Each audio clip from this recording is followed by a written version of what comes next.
Bonjour, ici Jean Gauthier. Ça me fait plaisir de vous retrouver pour cette vidéo qui est le récit de ma conversion. Et oui, c'était le 2 juin 1972 que j'ai vécu une rencontre du Christ que j'appelle ma conversion, une nouvelle naissance. Et aujourd'hui, c'est le 2 juin 2022, donc ça fait 50 ans. Et c'est vraiment une grâce dans ma vie. C'est un événement fondateur qui a changé ma vie, en fin de compte. Alors, je voudrais vous partager le récit de cet événement qui est extrait d'un livre à paraître. C'est mon autobiographie spirituelle. Ça s'appelle « En sa présence » et ça sera publié en septembre 2022 à Paris aux éditions Artege et ici aussi au Québec chez Novalis. Alors, c'est un livre de 330 pages. Alors, je relate les traces de Dieu dans ma vie. Mais compte tenu que ça fait 50 ans de cet événement dans ma vie, de cette rencontre du Christ, eh bien, j'ai pensé vous partager tout simplement cette rencontre-là. Donc, comme je vous ai dit, j'avais 20 ans et j'avais vu à la télévision des Jesus People en Californie. Et avec mon ami Régent, on s'est dit, tiens, on va aller voir ça. Et c'était le 2 juin 72 et je pars sur le pouce avec mon ami, justement pour cet état mythique, hein, chanté par Charles Lebois, Julien Clerc, il chantait « En Californie ». Bon, puis Maxime Le Forestier, de Mamas and de Papas, bref, c'était un lieu de rencontre. Et moi qui faisais partie un peu du mouvement hippie, de la contre-culture. Et Jésus m'intéressait aussi. J'avais été voir au Forum de Montréal Jesus Christ Superstar. Et alors, c'était dans cette dynamique de quête de Dieu, où je cherchais un sens dans ma vie, où tout me semblait vide et je cherchais profondément. Et alors, on a décidé justement d'aller en Californie pour justement rencontrer ces gens-là. Et le matin, avant de partir, je me souviens, mon père m'avait dit, « Jacques, tu cherches beaucoup, hein? » Et c'est rare que mon père me parlait comme ça aussi. C'était quand même une parole qui est venue me chercher profondément, car je voyais bien que tout ce que je vivais le dépassait. Hein? Puis en même temps, il y avait beaucoup de tendresse et de vérité dans ces mots sobres qui m'atteignaient au cœur, vraiment. Alors, on est allé à Montréal. Bon, puis après ça, sur le pouce, un couple nous a embarqués jusqu'à Plattsburgh. Et de là, il fallait faire attention parce que l'autostop était interdit dans cet État de New York. On prend le risque quand même. Puis 2 policiers nous arrêtent avant d'embarquer dans l'autopatrouille, alors qui nous ramène à la frontière canadienne. Eh bien, j'ai le temps de jeter mes 2 joints de potes de marijuana que j'avais dans la poche. Une chance parce que c'était interdit. Hein. Et je me sens vraiment comme une brebis perdue à la recherche du bon pasteur. Et alors, on s'est dit, ben regarde, on va aller en Gaspésie. On va monter au Québec et là, on va faire du pouce pour traverser la frontière américaine et on pourra se rendre à ce moment-là au Maine et puis bon, aller aux États-Unis. Et durant toute cette journée et même les jours avant aussi, parce que tout ça, c'est quand même un processus, hein, une conversion. Il y a beaucoup d'insatisfaction, d'inquiétude, de prise de conscience avant. Ça n'arrive pas comme ça. Il y a un travail intérieur qui se fait. Et pendant des semaines, je disais cette parole, « Dieu, si tu existes, révèle-toi à moi. Dieu, si tu existes, révèle-toi à moi. » Ça me faisait beaucoup penser à Charles de Foucault, hein, qui disait, « Mon Dieu, si vous existez, faites que je vous connaisse. » Charles de Foucault, dont j'ai écrit un livre justement sur lui tout récemment, mais il y a une retraite en ligne, d'ailleurs, vous pouvez la suivre. Hein, il y a 8 entretiens de 30 minutes dans ma chaîne YouTube sur Charles de Foucault, qui a été canonisé le 15 mai 2022. Et c'est un grand témoin d'aujourd'hui, lui aussi, un converti. Bon. En tout cas, nous arrivons le soir à Drummondville, Québec, et nous demandons justement à des polices là-bas l'autorisation de coucher au poste de police, parce qu'on n'avait pas d'endroit où coucher. Eux nous dirigent vers une communauté de jeunes qui s'appelait les Apôtres de Jésus par Marie. Donc, c'est une communauté catholique. Bon. Et la camionnette dans la cour est tapissée d'images des cœurs de Jésus et de Marie. À la porte de la maison, un crucifix. À l'intérieur, des images de la Sainte Famille. L'ambiance est très affective. On nous embrasse comme si nous étions de la famille. On salue, salut petit frère, me disent-ils. Ils disent, mon Dieu.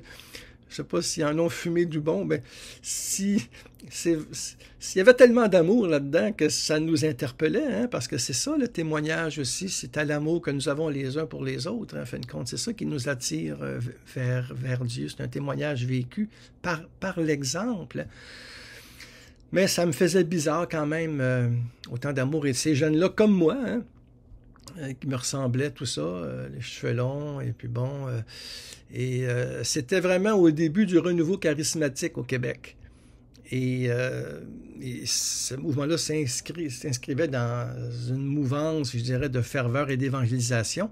Parce que d'autres communautés en France aussi, au même moment, hein, 72, 73, vont naître en même temps. Hein, les Béatitudes, l'Emmanuel, le Chemin Neuf, le Verbe de vie.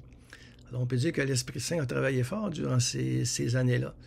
Alors nous, en fin de compte, nous sommes là pour la nuit, mon ami et moi, parce que demain, on espère repartir justement pour la Californie. Ils sont une trentaine de jeunes, hein, d'environ 20 ans, qui vivent dans cette maison. Les gars ont les cheveux longs, ils portent des croix, des chapelets au cou, les filles des jupes qui touchent à terre. Ça ressemble vraiment à une commune, hein, comme il y en a beaucoup dans cette époque, je dirais, du Flower Power, Peace and Love. Je me disais, mon Dieu, c'est comme les Jesus People qu'on a vus à la télévision. Mais disons que Drummondville, c'est moins exotique qu'à San Francisco. Hein? Bon. Alors, je demande quelque chose à manger parce qu'on n'a pas mangé de la journée et ça tarde à venir, hein, à tel point que je pense m'en aller. On nous parle de Dieu avec enthousiasme et simplicité, mais je reste sur la défensive parce que, tu sais, ventre affamé n'a pas d'oreille. Et je murmure à mon ami, mais comment peuvent-ils nous parler de Jésus et ne pas nourrir ceux qui ont faim quand même? Et heureusement, le beurre d'arachide arrive sur la table avec le pain. Et c'est ça peut-être qui m'a sauvé, le beurre d'arachide. Et là, on nous invite à la prière avant d'aller dormir. Et après quelques chants religieux, nous récitons 3 « Je vous salue Marie ». Alors au premier, je souris. Au second, je prie. Et au troisième, je pleure.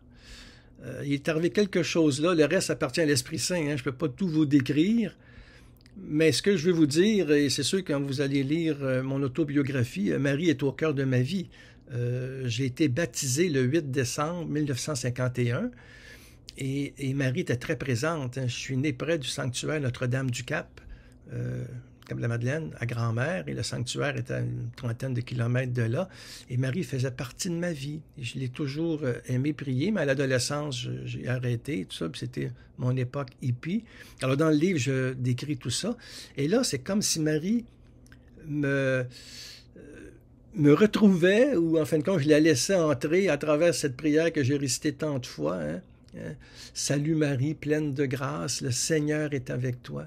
Tu es bénie entre toutes les femmes et Jésus, ton enfant, est béni. Sainte Marie, Mère de Dieu, prie pour nous pécheurs, maintenant et à l'heure de notre mort. Alors 3, je vous salue Marie, ça a changé ma vie. C'est pas compliqué. Et là, moi, je vis quelque chose de très fort intérieurement. Et les jeunes continuent à nous parler de Dieu, à répondre à nos questions. Et là, je sens vraiment que l'amour de Dieu me brûle de l'intérieur.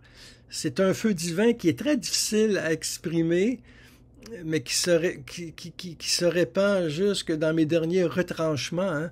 Je sens que l'Esprit fond sur moi comme une proie là, mais qui accueille ce feu-là.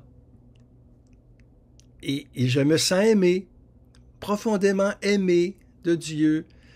Et ça, c'est une rencontre inoubliable quand on sent ça. Alors, je bascule vraiment dans la fête d'un Dieu qui prend sa joie en moi, comme avec l'enfant prodigue. La joie est au cœur de ma vie, depuis tout jeune jusqu'à aujourd'hui. Et là, je retrouve cette joie-là encore plus fort. Hein. J'ai retrouvé le Dieu de mon enfance, ce Dieu-là que je priais, auquel je parlais. Alors, comme je vous le dis, dans l'autobiographie, j'en parle abondamment, mais je ne peux pas m'étendre trop parce que je veux me concentrer sur ce moment clé de ma vie, hein, ma conversion. Et c'est ce Dieu-là sensible au cœur que je retrouve. Un peu comme Pascal. Hein. Pascal, il appelle ça une nuit de feu, hein, qu'il célèbre dans un texte qui s'appelle le Mémorial. Hein. Pascal, il écrit « Dieu d'Abraham, Dieu d'Isaac, Dieu de Jacob, non des philosophes et des savants. Certitude, certitude, seulement joie, paix. Dieu de Jésus-Christ, joie, joie, joie, pleurs de joie. À la fin de la citation de Pascal. Alors c'est ça, 3 AV ont été suffisants pour vaincre mes résistances et pour célébrer, je dirais, mes retrouvailles avec le Fils et sa mère. Et là, la digue des larmes là, cède sous le poids de la grâce. Hein. Je ne cherche pas à me cacher, ni à fuir, ni à comprendre ce qui m'arrive. Hein. Je ne dis rien, je me laisse dire, rejoindre, envahir, je dirais, par un amour enflammé, implacable, invincible. Comme on dit dans Jérémie, chapitre 20, « Seigneur, tu m'as séduit et j'ai été séduit. Tu m'as saisi et tu as réussi. » Alors c'est une douce violence, en fin de compte, où c'est Dieu qui nous saisit. D'ailleurs, dans Matthieu, justement, au chapitre 11, on dit « Depuis les jours de Jean le Baptiste jusqu'à présent, le royaume de Dieu subit la violence et des violents cherchent à s'en emparer. » C'est-à-dire que, à un moment donné, il y a comme une violence d'amour et on se laisse aimer et le royaume, vraiment, on en prend conscience, c'est une réalité concrète qui est au plus profond de nous. Alors j'étais comblé à ce moment-là. De quoi avais-je manqué, en fin de compte, depuis tant d'années d'errance, hein, depuis l'âge de 16 ans, beaucoup de voyages sur le pouce, voyage sur le pouce à Vancouver à 17 ans, plein de choses. Expérience de drogue aussi, de mouvement hippie. Alors, qu'est-ce que j'avais manqué, en fin de compte, si ce n'est de Dieu? Et là, il avait ravivé la blessure de sa présence au tréfonds de mon être, et il me guérissait en même temps. Dieu qui me blesse d'amour et qui me guérit en me blessant. Lui, il m'a cherché beaucoup plus que moi je l'ai cherché. Moi qui suis créé à son image et à sa ressemblance, hein, comme chacun de vous. J'expérimente dans ma chair à ce moment-là la chaleur de son amour. Il me prie maintenant de me laisser aimer, d'accueillir le trop-plein de son amour brûlant, comme il l'a fait avec les disciples d'Emmaüs. Hein. Notre cœur n'était-il pas brûlant alors qu'il nous parlait en chemin? Et là, je me rends compte que mon passé est consumé dans la miséricorde. Le futur appartient à sa providence. Et le présent se vit désormais en sa présence, dans sa présence. D'où le titre de mon autobiographie, « En sa présence », qui demeure central dans ma vie. Dieu est présence. Il est la vie de ma vie, comme disait Maurice Zundel. Lui seul, vraiment, le Verbe de vie peut me donner la vie en abondance. Lui seul peut canaliser mon énergie débordante.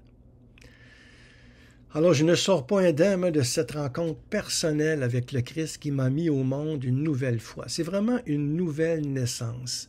Tout mon être est ébranlé par la révélation de son amour inconditionnel. Je reviens chez moi, qui est chez Dieu, après tant de vagabondage spirituel, aussi dans les sagesses orientales aussi. Je cherchais, quoi, comme beaucoup de jeunes, toujours. Tu nous as fait pour toi, Seigneur, et notre cœur n'est en paix que lorsqu'il repose en toi, disait saint Augustin. Et ce Dieu-là m'aime au-delà de ce que j'ai fait et de ce que je n'ai pas fait. Désormais, ma vie sera intimement liée à sa grâce. C'est ça, dans le fond. Mais une question concrète se pose. Hein, le lendemain, est-ce que je réponds à l'appel de Dieu en restant ici ou en allant en Californie? Et là, j'en parle à mon ami. Mon ami me répond sans hésiter. Hein, nous avons trouvé l'amour des amis.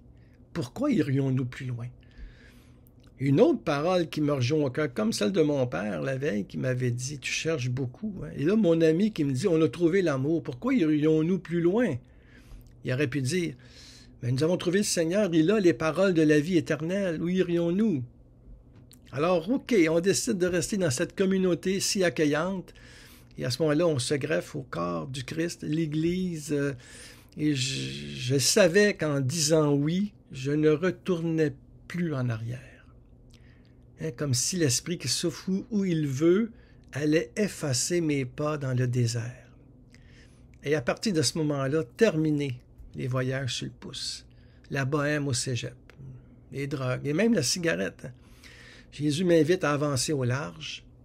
Et pour tenir bon, je me retourne résolument vers Marie et reprends la prière des petits, des pauvres, cette prière qui fait merveille, le chapelet, pour ne plus le quitter jusqu'à ce jour. Et avec mon épouse, ça fait 43 ans que nous sommes mariés, eh bien, nous marchons, parce que souvent c'est à l'extérieur quand on sort pour marcher, que nous marchons le chapelet. Et mon oui se situe vraiment dans le prolongement de son fiat, Marie l'Annonciation, que tout m'advienne selon ta parole. Eh bien, moi, c'est ça. Je m'abandonne au Seigneur et que tout m'advienne selon ta parole. Et la semaine qui suit ma conversion se déroule vraiment dans des larmes d'allégresse et de repentir, vous pouvez vous imaginer. Blessé au cœur par mes manques d'amour et reconnaissant l'infinie miséricorde du Seigneur, eh bien, je confesse mes péchés à un prêtre, qui m'accueille comme le Christ a recueilli les larmes de la pécheresse. Quand Jésus dit dans le chapitre Luc, chapitre 7, il dit « Ses péchés, ses nombreux péchés sont pardonnés, puisqu'elle a montré beaucoup d'amour. Mais celui à qui on pardonne peu montre peu d'amour. » Alors ce pardon gratuit, mes amis, et total du Christ appelle une réponse de foi. Et là, j'exprime ma gratitude au Seigneur, puis j'ai dit oui, je te donne ma vie. Et c'est le sacrement du pardon. Alors là, j'ai toute la plénitude, là. Bien sûr, je l'avais eu quand j'étais plus jeune et tout ça. Je retrouvais le Dieu de mon enfance. Mais Et là, j'allais dans la joie au sacrement de la miséricorde parce que j'avais expérimenté son amour profond. Et ce n'était pas tellement mon péché, je regardais, mais lui, le Christ qui m'accueille. Et je confessais sa miséricorde. Quelle libération de se savoir ainsi aimé, accueilli, pardonné. C'est Jésus qui le dit dans Matthieu, il dit « Allez apprendre ce que signifie « Je veux la miséricorde, non le sacrifice ». En effet, je ne suis pas venu appeler les justes, mais des pécheurs. Et là, je retrouve la messe que j'aimais beaucoup quand j'étais plus jeune. J'allais tous les matins à la messe, c'était très poétique, c'était encore à latin à ce moment-là, mais j'avais mon livre de messe, puis je communiais à ce qui se vivait. Il y avait toute une poésie, une proximité de la présence de Dieu. Et c'est cette présence-là dans ma vie qui est aussi d'une façon réelle, suréminente à l'Eucharistie, qui donne de la saveur et de l'unité à mon existence. Et là, je renoue avec mon cœur d'enfant, mon identité d'enfant de Dieu. Et ça, c'est extraordinaire quand on retrouve ça. Écoutez, ça fait 50 ans. 50 ans plus tard, et le souvenir de cet événement fondateur est aussi vif dans mon esprit. Je n'ai pu que rendre grâce. Il y a eu un avant et un après 2 juin 1972. Un point de départ et non d'arrivée. Je ne me suis pas bercé d'illusions, je n'ai pas nagé en plein délire, moi, mystique, là. Non, j'ai tout simplement retrouvé la joie qui est la couleur de Dieu, l'essence même du christianisme, avec l'amour. J'ai vécu une véritable résurrection qui dure encore. Pensez-vous que si ça n'avait pas été vrai, j'aurais duré pendant 50 ans dans cette illusion-là? Pas du tout. La réalité, elle est là. Le Christ est vivant, il est ressuscité. Il nous appelle, chacun répond, il respecte notre liberté. Et si on dit oui, il nous donne son esprit. Nous avons qu'à nous ouvrir et tout simplement à dire « Viens, Esprit Saint ». C'est lui l'esprit de la Pentecôte. La Pentecôte que nous célébrons en juin, normalement, aussi. Et c'était tout près de cette fête-là, du 2 juin, à ce moment-là. Alors, j'ai vraiment été touché à la fine pointe de l'âme par l'amour du Fils et de Marie. Vraiment, brûlé au cœur par leur miséricorde, qui a laissé en moi une cicatrice profonde d'amour et qui ne s'est jamais éteinte. Maintenant, ce qu'il fallait faire pour le reste de ma vie, c'était d'entretenir le feu. recherchez les réalités d'en haut, comme dit le Christ. C'est Saint Paul qui dit ça. Vous êtes ressuscité avec le Christ, recherchez les réalités d'en haut. Et là, maintenant, ma recherche de Dieu, vraiment, c'était pas quelque chose d'impersonnel, là. Dieu avait un nom, avait un visage, c'était Jésus. Et là, après ça, c'est tout un cheminement dans ma vie que je raconte dans mon autobiographie qui fait quand même 330 pages. Alors, c'est sûr que là, c'est plus détaillé. Où je parle de ces réalités, cette communauté de jeunes. Après 6 mois, ça n'a pas duré. Après ça, j'ai vécu en France, à l'Arche, avec les handicapés pendant 6 mois. Après ça, le Seigneur m'a appelé à l'abbaye cistercienne d'Oka, hein, la trappe d'Oka, pendant 4 ans, où j'ai vécu cette expérience monastique qui m'a donné une grande liberté intérieure. Mais pour des raisons de santé, j'ai pas continué. Et c'était ce que le Seigneur voulait aussi. Et après ça, j'étais responsable d'un café chrétien à Saint-Jérôme. J'étais engagé par l'évêché de Saint-Jérôme. J'ai été responsable aussi dans une communauté nouvelle avec mon amour, avec mon épouse, Anne-Marie, parce qu'on s'est mariés après. Ça, je raconte ça, cette rencontre avec Anne-Marie, qui avait la même foi que moi, la même expérience d'amour. C'est formidable, vous comprenez, quand un couple se rencontre comme ça, quand les deux sont soudés par cet amour insondable de Dieu, qui nous aime tel que nous sommes, eh bien, ça fait un couple qui rayonne aussi. Et nous n'avons pas de mérite. Tout vient de Dieu, tout est en lui, tout est par lui. Hein? C'est lui. Et après ça, les enfants. Hein? On a eu 4 enfants. Et puis des études doctorales en théologie, où j'ai fait ma thèse de doctorat sur Patrice Latour-Dupin. Puis après ça, comme professeur pendant une 20aine d'années à l'Université Saint-Paul, enseigner la théologie pastorale, la liturgie. Alors tout ça, dans mon autobiographie, je raconte ça, mais le point central pour moi, un point culminant en fin de compte, c'est ce 2 juin 1972. Alors je tenais vraiment à célébrer cela avec vous en ce 50e anniversaire de cette rencontre du Christ, où justement ça donnait un nouvel élan dans ma foi qui, comme la vôtre, hein, qui est je dirais, la foi est en constante évolution. C'est un processus de croissance, la foi, qui nous amène à descendre au fond de nous-mêmes où se révèle l'image de Dieu. C'est ainsi qu'on est appelé à passer de la surface à la profondeur, de la relation à un Dieu extérieur à un Dieu intérieur, de ce que je veux à ce que Dieu veut. Et c'est pour ça que quand je vais découvrir l'oraison, la prière intérieure de silence, eh bien, ça va être central aussi dans ma vie. C'est un moment très fort, ça aussi. J'en parle. Et j'ai écrit plusieurs livres, justement, sur la prière et une retraite complète de 8 entretiens sur l'oraison dans ma chaîne YouTube. Parce que ce qui va arriver après ça aussi, tout cet événement-là, bien, et encore actuellement, ce qui arrive, c'est que par la force des choses, je suis devenu prédicateur de retraite. On m'a demandé d'animer des retraites. Et là, c'était des retraites aux prêtres dans les paroisses un peu partout. On ne se donne pas ça, mes chers amis. On accueille la mission.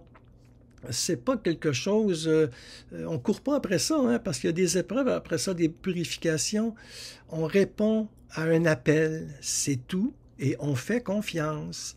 Alors, ça nous amène sur des chemins qu'on n'aurait pas pris, sur des chemins inédits, sur des chemins que nous faisons en marchant. Et moi, comme laïc, eh bien, c'est ça, c'est un chemin d'église que je découvre en marchant, parce que prédicateur de retraite, il n'y a pas beaucoup de laïcs qui font ça. Écrit, comme j'écris aussi, écrit 80 livres à peu près. Tout ça jaillit de cette surabondance de la grâce en moi. Dieu veut se donner, se répandre. Créé à son image, c'est la même chose. Il nous appelle à donner, à rayonner, selon les charismes de chacun. Nous ne sommes pas tous appelés à vivre comme moi, mais nous sommes tous appelés à vivre en sa présence. Et ça, c'est important de saisir ça. Chacun de nous, en fin de compte, nous recevons ce Dieu d'amour qui se donne gratuitement et qui veut se répandre, se donner à nous. Et nous n'avons qu'à nous ouvrir au Christ ressuscité. Alors c'est ça que je voulais vous dire, c'est tout simplement une action de grâce ou comme Saint Jean de la Croix dit dans un Jean de la Croix que j'aime beaucoup aussi, lui aussi après ma conversion, c'est mon maître spirituel. Quand je vais vivre à l'Arche en France, à Trollibreuil, Eh bien, c'est lui que je vais lire, Jean de la Croix. Et après ça, il va m'accompagner tout au long de ma vie, jusqu'à la rencontre de la petite Thérèse, alors que j'avais une pneumonie, elle va me guérir de ça. En tout cas, ça, c'est toute une autre étape aussi. Mais Jean de la Croix, il écrit, il dit, « Les cieux sont à moi, la terre est à moi les nations, à moi les justes, à moi les pécheurs, les anges sont à moi, et la mère de Dieu est à moi. Tout est à moi. Dieu est à moi et pour moi, puisque le Christ est à moi et tout entier pour moi. » C'est un extrait de sa prière embrasée d'amour. Alors c'est formidable. Hein? Et je termine justement avec cette prière.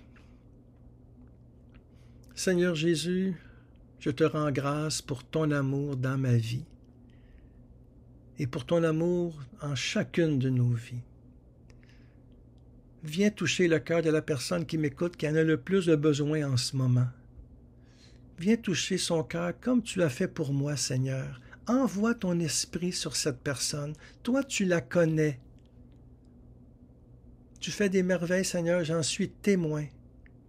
C'est toi qui agis. C'est toi qui nous envoies l'esprit. Oui, Seigneur, viens en chacun de nous. Envoie ton esprit de Pentecôte qui nous ouvre à la vérité, qui nous ouvre au pardon, à la tendresse, à la fidélité.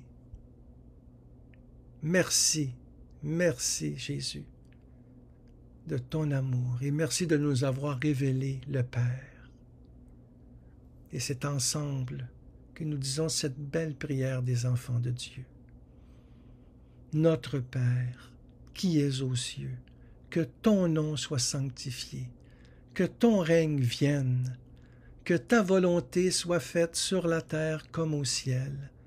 Donne-nous aujourd'hui notre pain de ce jour.